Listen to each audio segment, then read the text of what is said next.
You're very welcome to episode 79 of The Shortlist. My name is Johnny Campbell. I'm your host for The Shortlist live show and podcast and CEO and co-founder of Social Talent. If you're listening to this live, you're very welcome. We welcome all chat, contributions, comments, which you can post on YouTube or LinkedIn directly.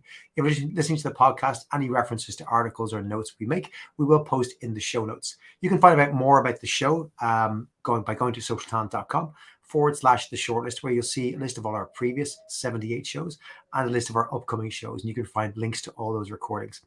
But for today, with show 79, we're going to be talking about COVID and the rise of anti-Asian sentiment. As the world kind of grappled with the onset of the pandemic in early 2020, it also quite disappointingly saw an increase in anti-Asian sentiment associated with this. And from the disproportionate representation of Southeast Asians on news stories regarding COVID to growing reports of verbal and physical abuse and even xenophobic scapegoating from political leaders on both sides of the Atlantic, it seemed like the virus almost afforded people excuse of justification for outright racism. And COVID has shone a greater light on many issues in society. And this rise in kind of anti-Asian rhetoric is one that we believe here in the show deserves a lot more attention, as it, of course, has a massive impact on hiring and talent. Joining us on the show today to discuss this topic is Lucy Sheen. Lucy is an accomplished actor, playwright, digital artist, and activist who recently contributed to the WeRNotVirus production with her piece entitled I Am Not a Virus, which I strongly recommend everyone watch. Lucy's here to talk with us about the dangers of lazy stereotyping, how historical attitudes have shaped this current upsurge in discrimination, and what can be done to push the needle when it comes to improving and expanding Asian representation. Lucy, you're very welcome to the show. I wonder if you wouldn't mind sharing with our guests a little bit about your professional experience and, how you became involved in advocating for this topic. Hi, thank you very much for having me. Yes, as you said, I'm an actor, writer, and activist. I suppose in some senses I got into active activism, if that's a thing, quite late on in my career, which was sprung by a now, I suppose, notorious production that was done by the RSC called The Orphan of Zhao, a 17-strong cast, a play that is often referred to by academics and others as the Chinese Hamlet. Amongst a 17-strong cast, there were only 3 British East Asian actors. And I think that was the straw that broke the British East Asian actors and artists back. And from that, because that campaign went global, we, the people that were also like-minded, we realised that in terms of being a British minority, how we were perceived, represented, engaged within our own industry was pretty appalling, and hadn't at that point really changed since I had gone to drama school and graduated in the late 70s to whenever that was 2013, which is pretty horrific, which is, I suppose, what started my very vocal reaction and sort of advocacy and activism with regard to how people like myself are seen and represented in our culture. I want to tap into that representation and that culture piece because we talked a couple of weeks ago with Susan Vlash from NBC Universal, where we initially dabbled in that topic of the role of mass media and its influence on wider society and culture. And, I guess the example you gave there where you have a play purporting to represent a certain culture where actually in truth only being delivered by individuals, extreme minority of individuals, even representing that culture, just is evidence of the challenge that's there and has been there for a long time. But I want to focus on maybe the last couple of years in particular, because it's rather than getting better, you could argue it's accelerated and got worse. And I want to point to an article that was published recently on iNews, Lucy, which had the title of Anti-Asian Hate Speech Online Rises by, and this is not incorrect, 1,662%.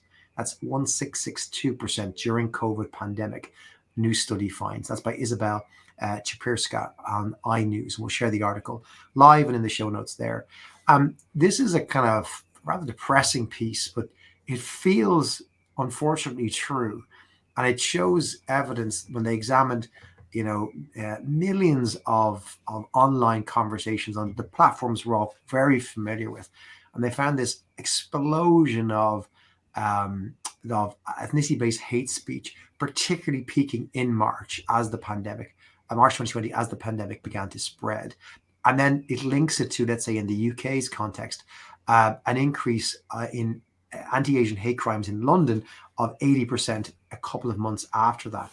It makes this link between, what happens online and this hate speech and then how it translates into the real world in a negative way.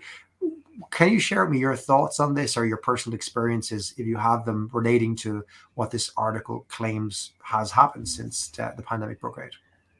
I mean, thinking in broad brushstrokes, the article is very true. I mean, I suppose for anybody of East or Southeast Asian heritage, it's not a surprise, and the not wanting to be disingenuous, but the shock horror of sort of an explosion of anti-Asian feeling. Well, for us, that anti-Asian feeling has never gone away.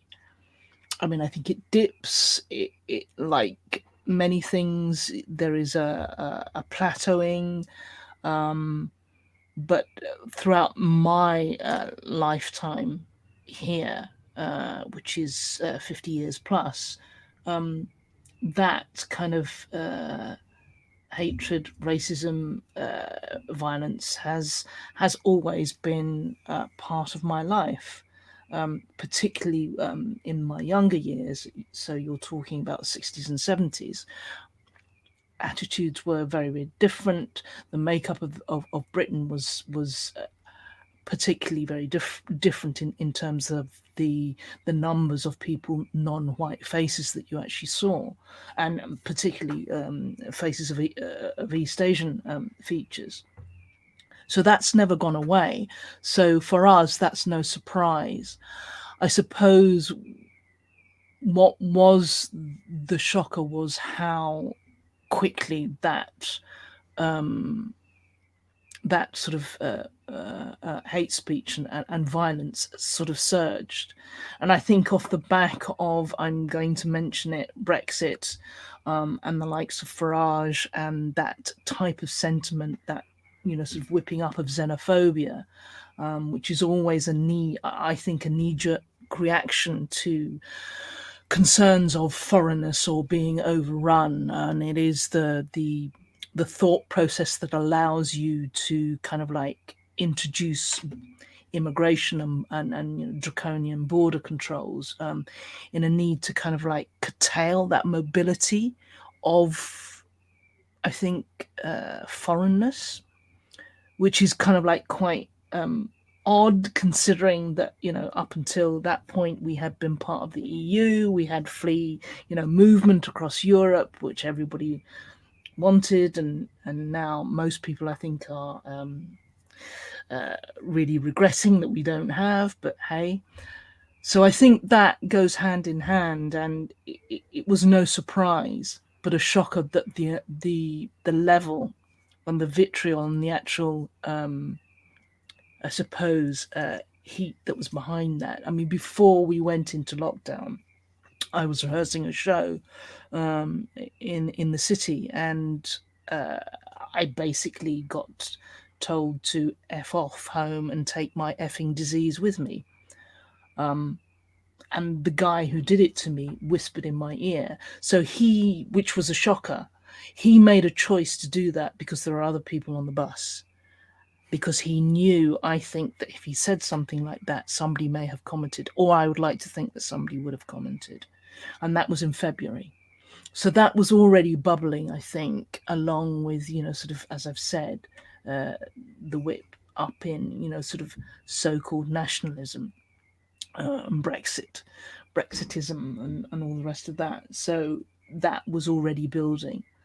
I mean, the article also, sort of also refers to, I think it's Liam Hackett, saying that a lot of the terms that were being used were new. I would beg to differ. They may have been couched in a very different way, but disease and associating that with people of East Asian heritage has been something that's been around since the 1800s. That's not new. It has always been laid upon people from East and Southeast Asia that we are somehow diseased and less than desirable.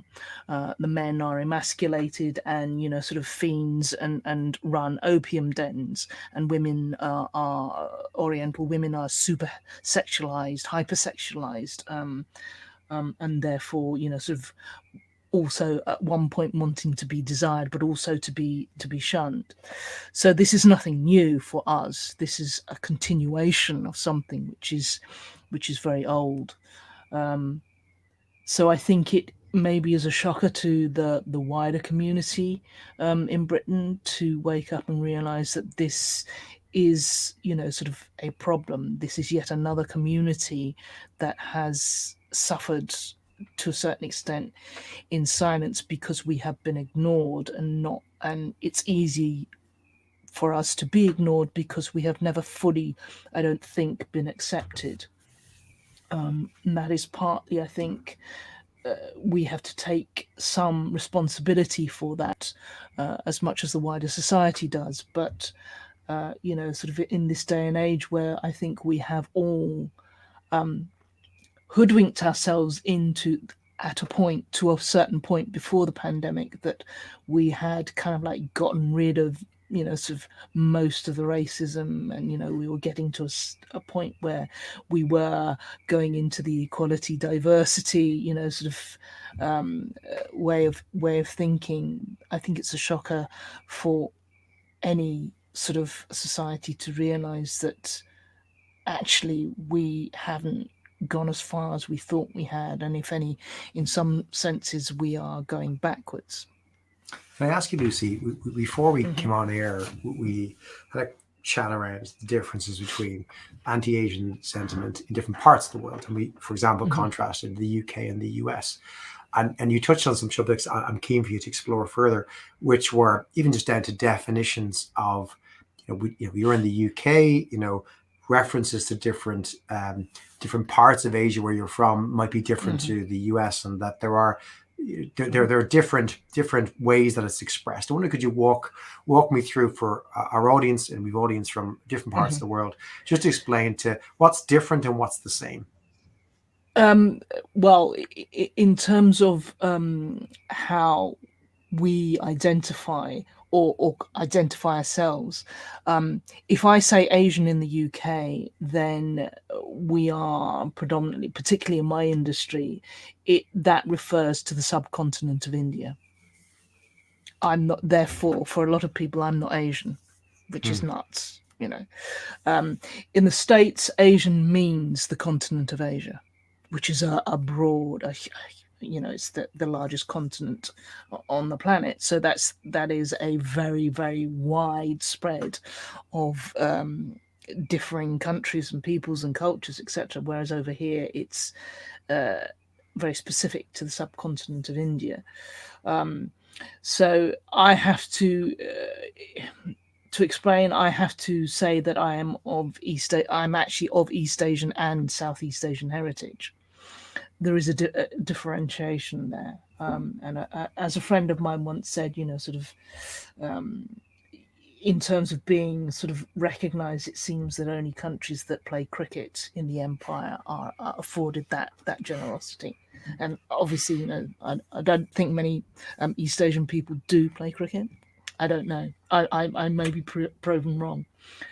So there is that. And I think it is a way, I'm sure some people may disagree, but it is that colonization. It is divide and rule, sort of. So that is a part of the empire that was ruled, that was governed very much so, which will be allowed into the club of being, sort of a part of the British Empire, whereas obviously China was never subjugated in that sense, and all that the British managed to get out of that was Hong Kong, which, sort of an outpost which has grown into what it has. But and I think that has very much a part of the influence on how the wider white society has always viewed people from East and Southeast Asia. And also in terms of the migration or people coming from East Asia to the UK, and sort of settling, it was very much outside of the main structure of British society, whereas in America, how the Chinese and East Asians were sort of employed, they became part of the infrastructure, building the railroads, sort of mining. They became part of actually the fabric of that country, whether sort of the wider white populace like that or not. So it's a very different sort of foray, whereas a lot of or many, not all, but many of the people that initially came over were from a particular, I would say, a particular strata in the Chinese society themselves, because they were able to come over here. Many of them came over here to study in universities and then went back. So it's quite interesting. Had East Asians come over and had they sort of contributed to the fabric, had become miners or steel workers, or I think our sort of integration or the way that our view would be very different. That's not to say that there wouldn't be people who would still be prejudicial and racist. But I think our trajectory would be very different. So we have always been sort of the sojourners, the outsiders, the foreigners. And it's particularly noticeable when you get, sort of past the end of the First World War, and the lack of recognition of sort of the Chinese Labour Corps and the thousands that perished. And again, that is repeated, and there were many deportations after that. And then again, that is repeated after the Second World War, when there was the forced repatriation of many Chinese merchant seamen in secrecy. So it is an attitude that has continued to sort of thrive in this country. Although obviously in the States there was the Exclusion Act, which was, sort of barred sort of Asians from, or tried to stop them from becoming part of, sort of the mainstream society. And an addendum to that, sort of the Aliens Act that affected sort of East Asians in the UK, I think was still in operation until the mid-70s. So if a white woman had married a Chinese merchant seaman or a person from East Asia, they lost their citizenship and had to report to the local police stations. Wow. And I find that, incredible that was still in operation. I mean, I don't know how heavily that was enforced, but it was still in operation. So that kind of attitude, sort of, I can't, obviously I'm not an expert in terms of what happens in America, but here that kind of attitude is still there. I was going to ask you about the media, right? Just generally, because as an actor and writer, you work in the world of the media, and you mentioned obviously it's kind of the roots of your, call it, activism came from your experience in the media. The media can be very harmful in how it misrepresents cultures and backgrounds. But it also can have great power when it does it right. I wanted to point to something that was kind of published last month in Time, when a kind of big media brand, if you like, going at that kind of younger generation, Sesame Street, welcomed its first, and actually was stunned to hear it's actually only its first after like 51 or 52 years, Asian American puppet. And I think the puppet themselves debuted on Thanksgiving Day on a special, and the puppet was Chi Young, and the article talks about how, again, it was a sensitivity to this in terms of, great deal of thought going into it, that it's specifically a Korean American puppet. They didn't want a character that was, to your point, Pan-Asian, because Pan-Asian kind of means nothing and doesn't identify with any particular community. And there isn't a Pan-Asian. It's the biggest continent in the world, right? So how can you have, it's like there's not a Pan-European, and there really isn't a Pan-American. There certainly isn't a Pan-Asian kind of ethnicity or culture. This is a character that's going into an influential children's program to try and, I guess, at a young age, normalize different backgrounds and cultures and ethnicities. When you see something like this, Lucy, do you see it as this is great, it's a positive step forward? Do you see it as, oh, this is like too little too late? Do you see it as a big thing, a small thing, a distraction? What are your thoughts on initiatives like this? I mean, I could be mealy-mouthed and say it is too little too. I don't think it is too little too late. It's too late, possibly, but at least it's happening. And I think it's, sort of the position that Sesame Street holds, not just in America, but across the globe. I think it's phenomenal. And being very specific, I think, is amazing. And I applaud it. It should have happened a lot sooner, from my point of view. But it's happening. And I think anything, particularly when you are talking about the younger generations, that we hear constantly, that children aren't racist or prejudicial. They learn that behavior from their environment, from their, sadly, sometimes their nearest and dearest. So I think it's incredibly important that that type of reframing how we engage and how we see people who don't necessarily look like us, for whatever reason, I think it's incredibly important. It is education in the best possible way. It's also entertainment.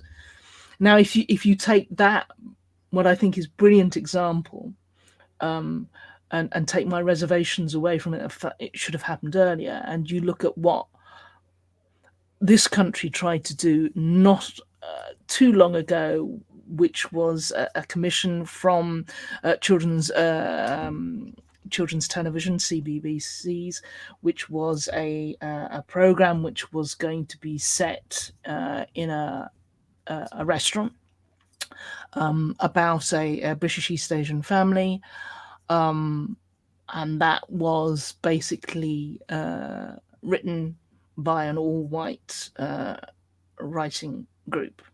They had employed a cultural consultant, somebody of British East Asian heritage, but failed to take any notice of the concerns that particular person brought to them when the scripts were put in front. So we ended up with things like Chinese dumplings being put in an oven to be baked, another character calling another one a ching chong. Now, this is supposed to be going out to children, and yet, sort of the BBC and the people that they commissioned didn't see anything wrong with what was happening, predominantly because they were white. They had no experience of that. As a writer, I do subscribe to the fact that you should be able to write about anything that you want, but there is a caveat to that. You have to do your due diligence, as you would with anything.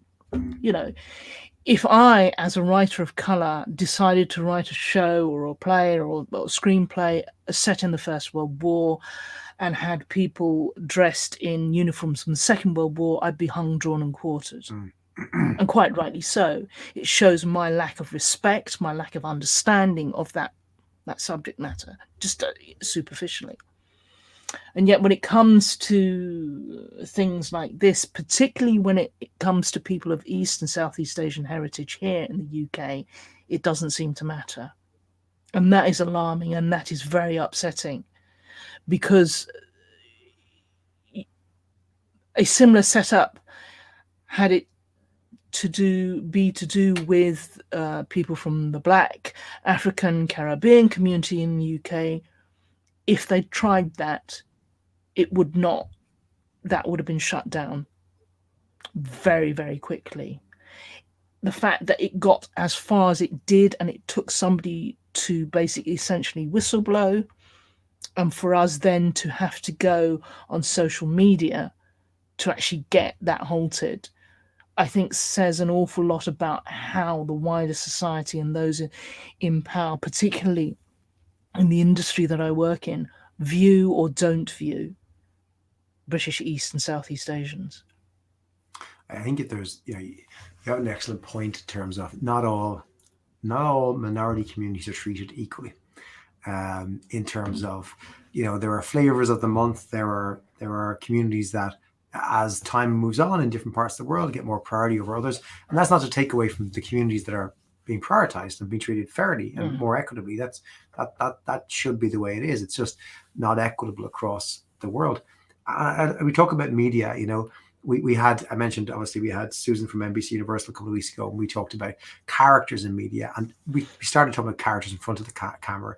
And she mentioned the actress Marlee Matlin many years ago, who was kind of one of the first mainstream actresses who was deaf to be represented in TV and media.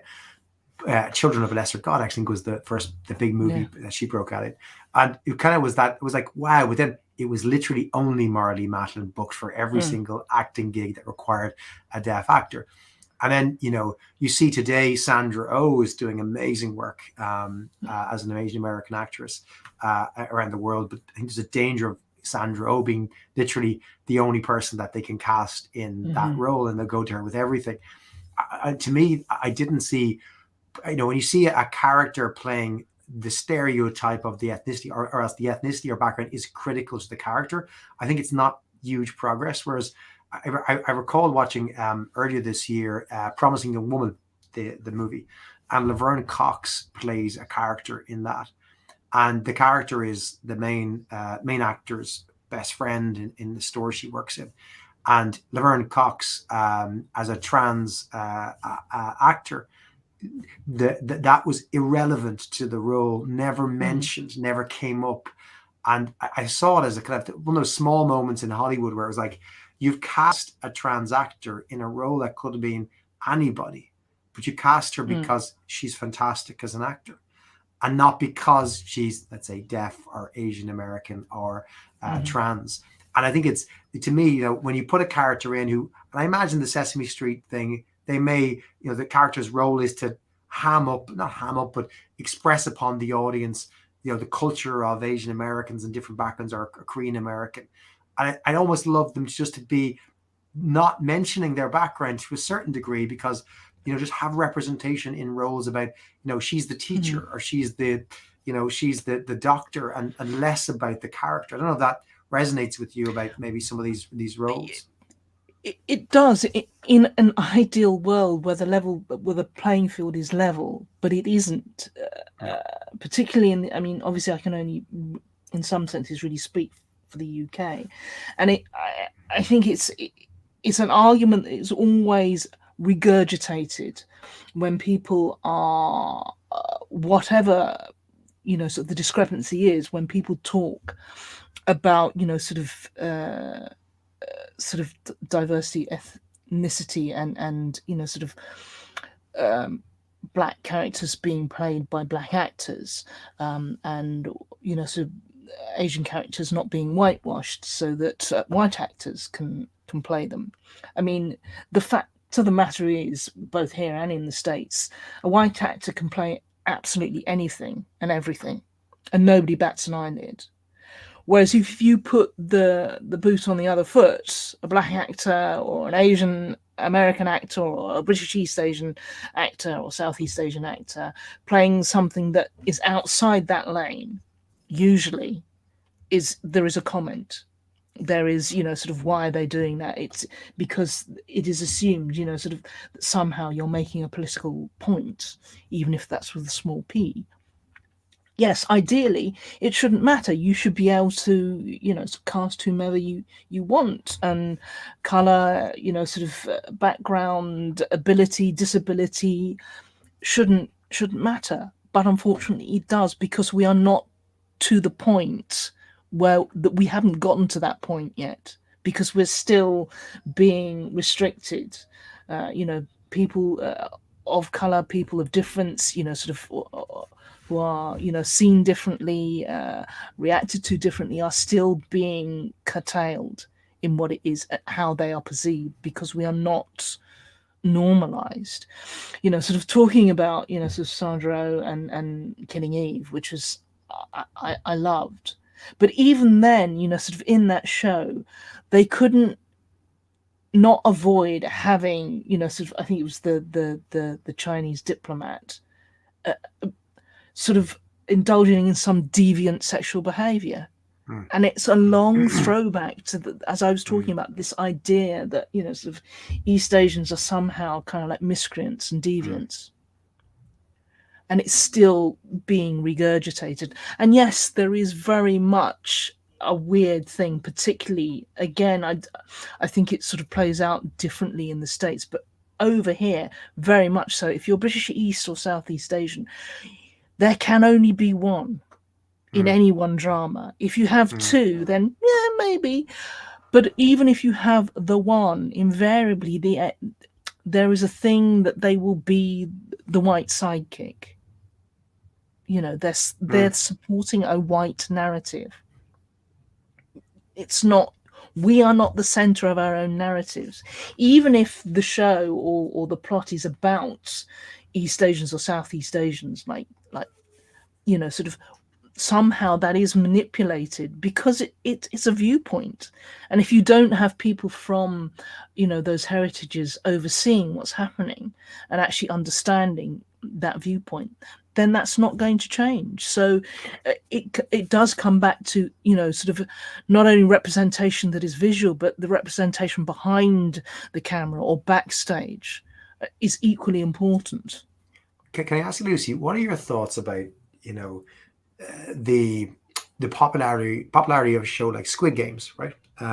Korean production on Netflix that's just become global. That you see the world watching, a Southeast Asian show, essentially making it Netflix's biggest success, right? And that, like that kind of a show, like, one, is it? I know it's not about, being Southeast Asian. It's universal. It's just about human nature and stuff.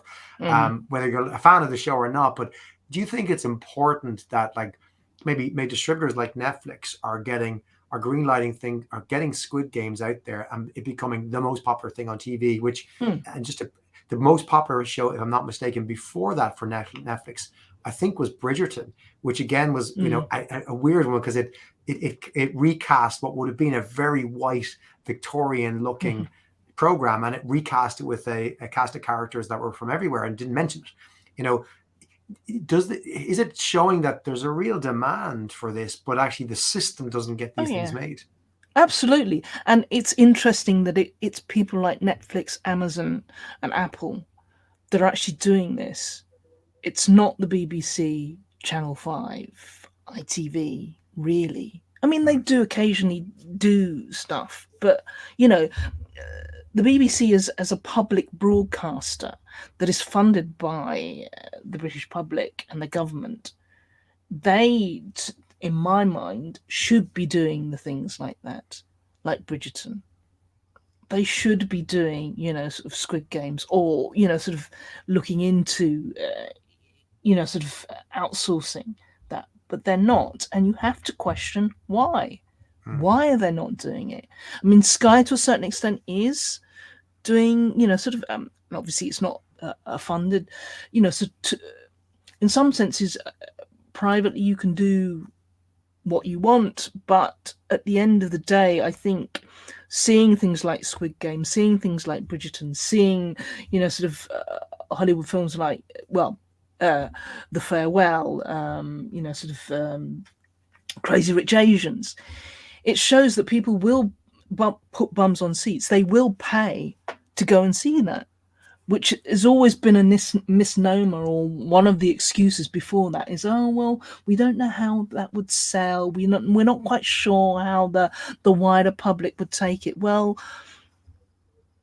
you have your answer, but I don't see any real movement from the very production houses that there should be. I don't see any of that going, and I have to ask myself, what is holding those companies back from doing that? And some will say, but we've got schemes in place. And I think most artists of East and Southeast Asian heritage, or Black heritage, or whatever, are sick of being siphoned off into schemes. We don't need schemes. We need people to invest. We need people to commission. We need people to cast. We need people to hire. There are one or two companies that are actually doing it. But I think, it's interesting. It's conspicuous by its absence, the companies that are not at the head of actually suing for greater diversity and equality and inclusion. And it should be inclusion. Forget the other two. I think they're red herrings. But I think you're right in terms of like the power is shifting. Like you look at, Marvel come out with Shang-Chi and the Legend of the Ten Rings as a big production, right? Which is, again, progressive, and there's good in jokes in there about the Asian American experience. And, I started, seeing that, Tencent Productions out of China were, have been heavily investing in the American studio complex for the last 10 years.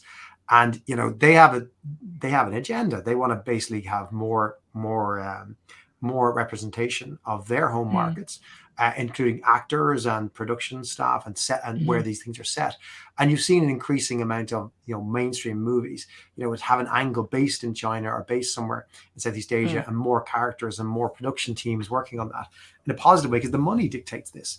And you look at the UK. I saw a presentation last week by Benedict Evans at Slush in Helsinki, where he looked at media in the UK and showed that in, I think, 18 to 29-year-olds, the media consumption of Netflix plus YouTube is 1.5 times all other media broadcasters and sources put together. So your BBC, your ITV, your other different places.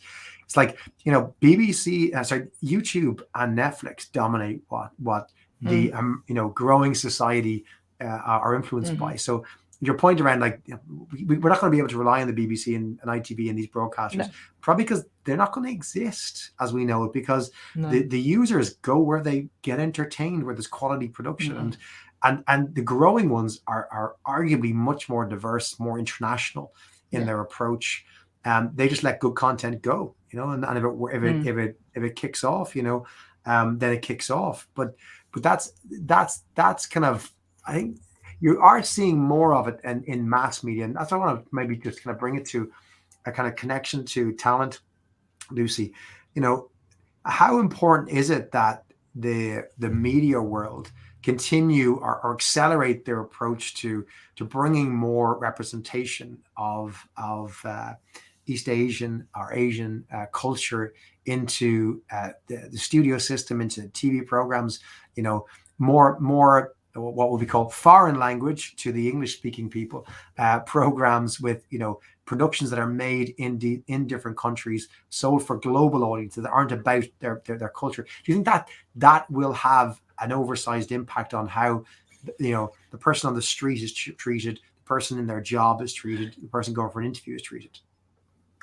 I would say it doesn't, because you're feeding into things that arguments as to, particularly here, I don't know whether, I'm assuming there are similar or have been similar arguments over in the States about ethnicity and authenticity. Something like the Squid Games is accepted because it's it's authentic. It's authentic. And therefore there is an acceptance of that as a TV program, much as one would accept a foreign language film. Now, something very peculiar happens when you make something in this country and it's British in the widest sense, because British then takes on a whole other kind of like conundrum of things, for which, to a certain extent, I would say that British East Asians are at the bottom of the recognised pile of British minorities. And therefore, you somehow sacrifice your authenticity of being of East or Southeast Asian heritage. Therefore, you can't possibly play that role. We have to go abroad and find a Korean or Chinese or Asian American actor to come and do this. Or you can only have one. So there are a handful of people who have made it up the ladder to be able to be considered to be British East Asian, or East Asian or Southeast Asian enough to be able to appear in a British drama as such. It's infuriating. And that's no disrespect to the people the actors who've managed to make it, because it's a hard road. There is a certain amount of luck in there, etc., as there is for any actor. But we are constantly being told you are not authentic enough, or you're too authentic, therefore you can't play this. And it's a lack of normalization, and I hate that word, or a lack of actually people being seen as normal human beings that do mundane jobs, and not being constantly viewed as this, and how that dictates what you can and cannot do in a fictionalized drama, which is insane. But I think it's a reflection of how particularly East and Southeast Asians are still viewed in British society, not just, sort of on a popular, sort of the popular front, but actually in the hierarchy, even into government, how we are viewed, how we are engaged with, sort of the fact that, sort of the few politicians of colour are still viewed, even to this day, sort of one black British MP was mistaken as a cleaner. And we're not talking 20 years ago, we are talking not that long ago. Another MP, sort of was basically told, sort of was not going to be allowed into the building because she's of East Asian appearance. What does that say about our society if our seat of government is not actually able to take on board the fact that the face, the actual composition of British society is, by its very nature, whether we like it or not, diverse. And that stems from empire and colonialism. It's for me, even just, it's an education in terms of perspective on, I think what you're saying, what I'm hearing is that there's a sense of what is British and there's a sense of what is Asian or Southeast Asian. But when you try to be British and you look Southeast Asian, that doesn't compute with normal, let's say, British society or whatever society it is. And for that intersection is always the worst marginalization, because you don't fit in either category. We're not going to cast you as a British person. We're not going to cast you as Southeast Asian because you're too British. And it's like you live in this no man's world or no person's world where no one's advocating for you. Yeah, I think it's particularly galling for people of mixed heritage as well, because there is, I have a sense of that because my background is I'm a transracial adoptee, so I'm neither one thing nor the other. So I understand very much where people who are of mixed race heritages, they are in this no man's land of not being particularly recognized by one half of their culture or the other half of their culture. And until, sort of we again sort of start introducing and putting these people into our narratives and accepting that these people exist, because we are not unicorns, we do exist, we're not mythical,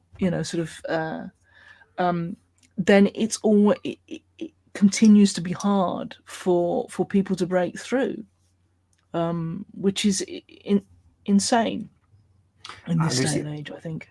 I want to thank you for shining a light on the complexities, and there are complexities of this issue, of the challenge in society, the challenge in workplaces, the challenge in media. I do hope that's given a lot of food for thought for our listeners and audience today, and there'll be more consideration to the complexities of the different cultures that we're trying to represent and hire from, and what our own biases say about ourselves in terms of how we approach different cultures. Lucy, can I ask you, maybe if you don't mind, to conclude, as we do at every show, with a piece of advice you'd like to share with our audience you think would be particularly helpful, maybe perhaps around this topic, or perhaps advice you just generally have been offered yourself during your career, or you've managed to kind of hone yourself from your own experiences. What advice can you leave us with today? I mean, I think the advice coming from my industry is that, advice is just we need to be open, we need to engage more. And I think it's I mean, we all have our own biases, but I think we need to check those very carefully. So just be open, just be willing, and try. You never know. You may find the next, whatever it is, whatever industry you're in. Who knows? Lucy, thanks so much for joining us and sharing your insights and thoughts and stories. It's been an absolute pleasure. And I can't wait to see your new project as it hopefully comes out in the new year. But if folks want to find out more about your projects and your work, where can they go, Lucy? They can go to my website, which is www.lucysheen.com. I'm on social media for my sins. Twitter, Lucy Sheen, and Insta, again, Lucy Sheen. So hit me up. And that's Lucy with a Y, Sheen double E. And thanks so much for joining us. Take care, Lucy. Thank you. And thank you for joining us and listening to this week's show, or watching this week's show. Hopefully that's given you some insight and opened your mind. Come back next week. Show number 80. Myself and my colleague Holly are going to be going back through 2021 to really dig into the nearly 50 shows we've broadcast this year, to understand what advice have we been given, what are the themes to the advice, what are some of the best pieces of advice in retrospect that this year's participants and guests have shared with us. So please join us for that. Hopefully there'll be tons of tips, tons of advice to remember, to go back on, see which pieces of advice you took during the year, and perhaps you can bring into 2022. That's going to be broadcast live 15th of December, 4 p.m. UK Ireland time. That's 11 a.m. on the East Coast of the US, 8 a.m. on the West Coast. Or you can find it on Apple, Spotify, or wherever you find your good podcast next Wednesday evening. But do join us live on YouTube or LinkedIn if you'd like to join the conversation and perhaps share your advice with us as well. Until then, take care. Thanks for listening.